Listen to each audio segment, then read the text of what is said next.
Tell me, what exactly is this disease? Well, you see, the disease is a single-stranded RNA virus. It is zoonotic or animal-borne and acquired through contact with the reservoir, a rodent. And which rodent is it exactly that carries this disease? The rodent is referred to as multi-mammate rat from the genus Mastimus.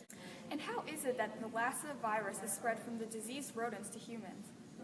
Well, you see, the virus can be acquired through direct contact with the Mastimus rodents because these rodents release the virus in urine and droppings. Therefore, by touching these materials or consuming food contaminated with these objects, one may become infected.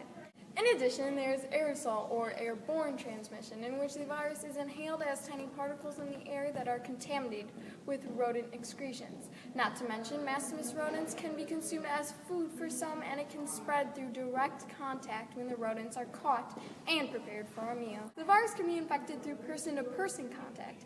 This is through contact with the virus in blood, tissue, secretions, or excretions of a person infected with Lassa fever. You will not, however, obtain the virus through casual contact, such as skin-to-skin contact.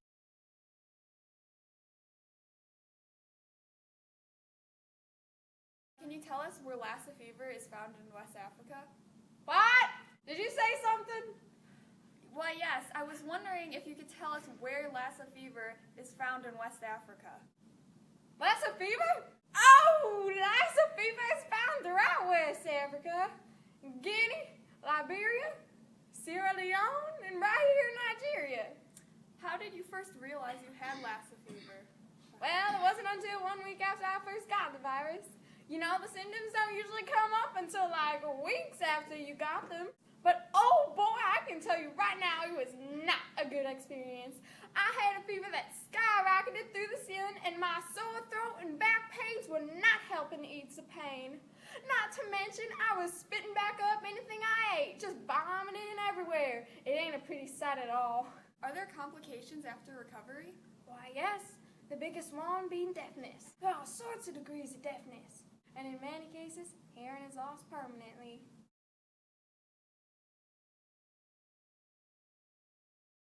Now, how exactly are these mortality rates looking for the Lassa virus? Well, the amount of Lassa virus infections each year in West Africa is estimated at 100,000 to 300,000 people, with about 5,000 deaths. Approximately 15% to 20% of patients in the hospital for Lassa fever die from this disease. However, only about 1% of people infected with Lassa fever end up dying. And what are some historical dates of the outbreak of Lassa virus?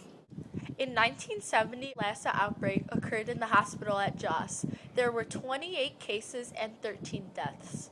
In 1972, Lassa fever hospital outbreaks were recognized in Liberia and Sierra Leone. Mortality rates in these epidemics were high, 36 to 38%.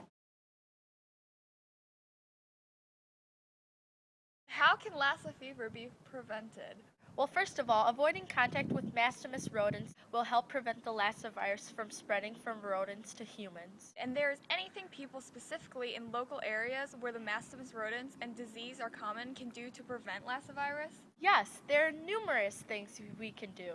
One of which is keeping the rodents from entering homes in the first place by securing food in rodent-proof containers and keeping the home clean. It is also not recommended to use the rodents as a food source.